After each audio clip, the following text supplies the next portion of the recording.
As I said at the start of Mass, there's that terrible word in the Gospel that is thrown at the people following Jesus, and I'm afraid we're the followers of Jesus, and it's thrown at us too. The word hypocrite. Person who says one thing and does the other. We need to understand these readings today in the light of last week's readings, which were about taking our fundamental choice for God. Not picking and choosing what we like, but making our fundamental choice for God. And in the Christian tradition, that's through Jesus Christ in the Holy Spirit, the Trinity. And that is what leads us to freedom. Because Jesus is the great liberator from sin.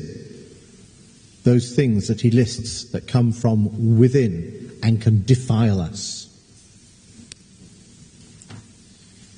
We have to be very careful about our understanding of the law. And that is very clearly stated for us in the first reading from Moses. Hear the statutes and decrees which I am teaching you to observe, that you may live and may enter in and take possession of the land which the Lord, the God of your fathers, is giving you. Moses is giving them the 10 Commandments. And yet, every nation, this nation no different from any other, heaps law upon law upon law to control rather than to free. Yes, the law has to be interpreted, but that can change over the years. We do not live according to the law as we did 1,000 years ago. Not the laws, the rules and the regulations. I suspect half of us would have been hanged, drawn and quartered if we lived according to medieval interpretation of the law. No. But we also have to be very careful that when we have laws, we don't obscure what the law is there to be, something that liberates us from within. So that it is, as Jesus says, it's that which comes from within that can defile, or, obversely, that which comes from in can be filled with grace if we actually understand the law. And the only way we can understand the liberation that is offered to us in Jesus Christ's passion, death, rising, ascension, and sending of the Holy Spirit is if we do it with compassion. A law that says this is how freedom is not freedom if it is not brought forth from within the person and the nation with compassion. If there's no compassion, there's no freedom. This is the way God chose to free us, through his compassionate love for us in Jesus Christ on the cross. Not by giving us a whole new load of laws. Jesus says, I've not come to change the law. Not a single dot or iota. I've come to fulfill it. And that is very clear for us when we look at the letter of St. James. All good giving and every perfect gift is from above. At the end, religion is pure and undefiled before God and the Father is this: to care for the orphans and widows in their affliction. Whenever orphans and widows is used in the scriptures, it means it's a coded message, a healthy. Anybody who is suffering, anybody who is broken, anyone whose circumstances have gone beyond their control, anybody who is put out of the society. to care for widows and orphans is their affliction, in their affliction, and to keep oneself unstained by the world.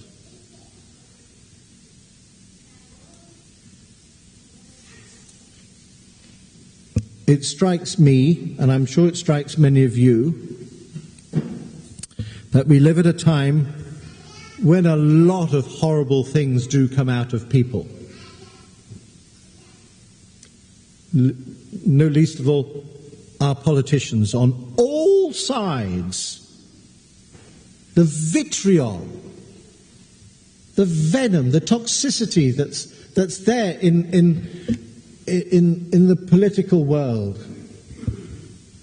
that then keeps changing laws, no matter which government was in authority.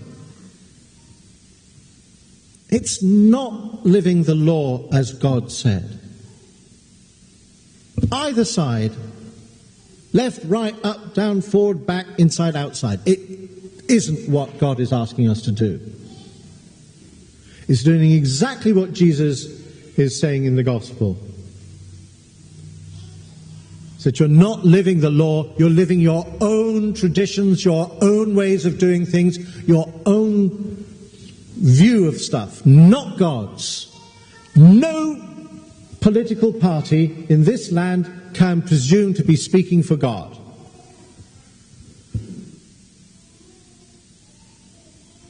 It is ruining our nation across the board. And I can say our, because I'm not yet a citizen, but a permanent resident. But it is ruining, because there's no compassion involved. None.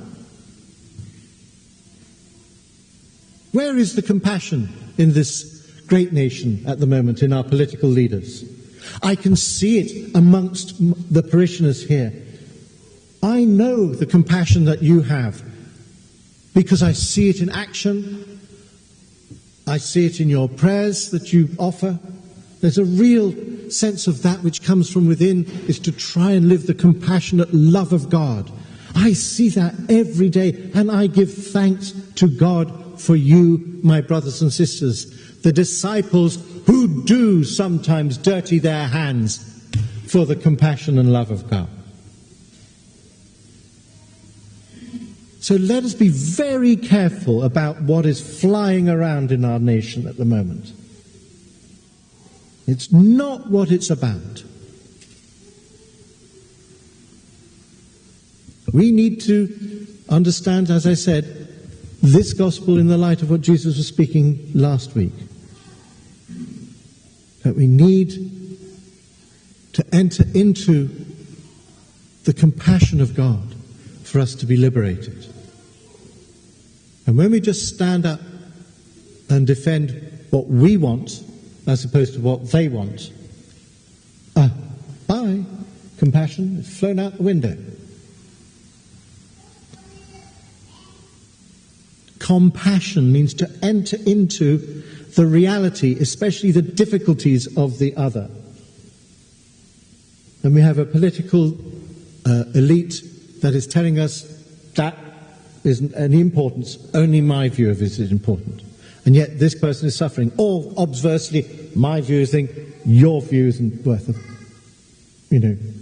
a cup of milk. It's not worth anything. This isn't a way to go forward. This isn't. And it's the same back home in England for me, seeing what's going on in there. We see it in nations, we see it at the moment. There seems to be a real disconnect between our leaders and those who are led, across the board. Because we don't recognize the need to be compassionate if we want to get what is right for the world.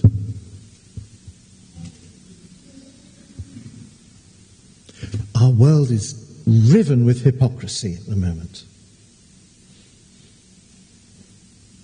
And it is dreadful. It is unacceptable just to stand on your hind legs and say, you've got to do it my way or the highway, cannot work with compassion.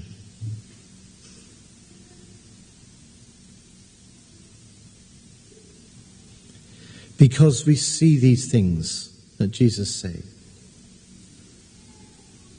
Evil thoughts, theft, murder, adultery, greed, malice. We see it all pouring out. Envy. Envy's a big one.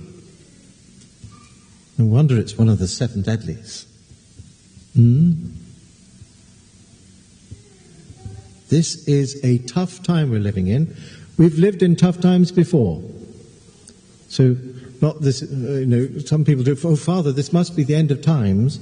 No, we can't predict that. But it is a time again for us to recognize, what do we stand for? Do we ultimately stand for the law of God, which was the 10 Commandments, straightforward? They are very straightforward. They don't need a lot of other extra laws piled on top of them, because as soon as you do that, you start shifting it in one direction or the other direction, and people get compromised. In the worst sense of the word. As opposed to compromise, which means to enter into the promise, co-promisize, compromise, that's the root of it. Compromise is seen as a dirty word. No! It's how God chose to work with us. He compromised his own right to justice for the death of his son. He could have just wrought justice down on us and said, that's the end of the creation project. You've done the worst thing possible. There's no return. He compromises because of his love, his compassion for us. And he still, even in our dreadful moment,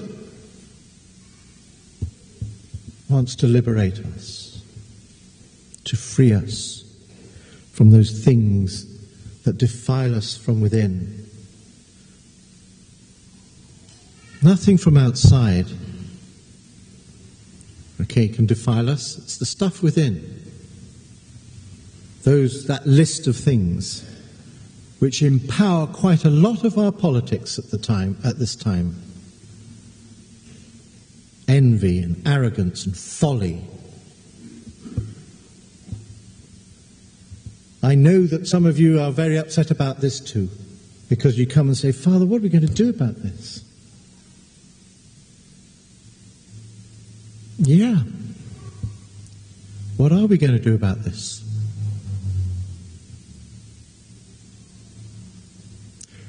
We need to make sure that we are living our lives according to God's law of compassionate love, not rules and regulations. But having said that, a society needs to have its ways of being able to be a coherent body. Okay? So when we have a terrible thing as the pandemic, which is returning and is increasing in its return, we do have to do something as a society. And we do have to listen to those who know a bit about it, even though we don't like it. Why? Because it's an act of compassion for me to you and you to the next person, to make sure that we don't pass this virus on. It's a pro-life matter to make sure that the other is okay.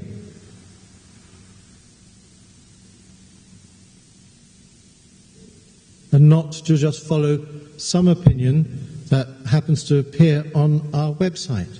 The number of emails I get of people sending me, not from just within this parish, but people who've joined us from live stream, other people I know, who said, "Oh, I saw this on the internet," and you ask them, where did they get that information from?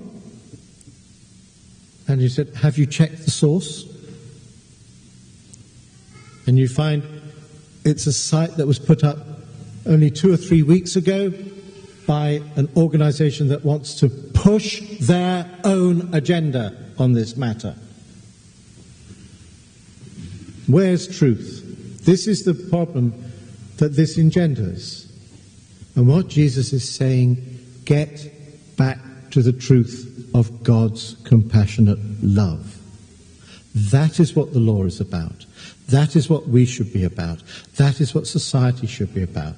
Looking after the widows and orphans as a sign of our compassion and our love, and that we truly are followers of the word. What does James say? Be doers of the word and not hearers only, deluding yourselves. Yes, it's been a bit of a tough homily this morning. But Jesus doesn't pull his punches, does he? But he doesn't pull his punches because he's desperate to get his own way. Jesus doesn't pull his punches in Gospels like this because of his compassionate love. He knows he has to prove it to us. And we truly have to be not just the hearers, but the doing of the same thing.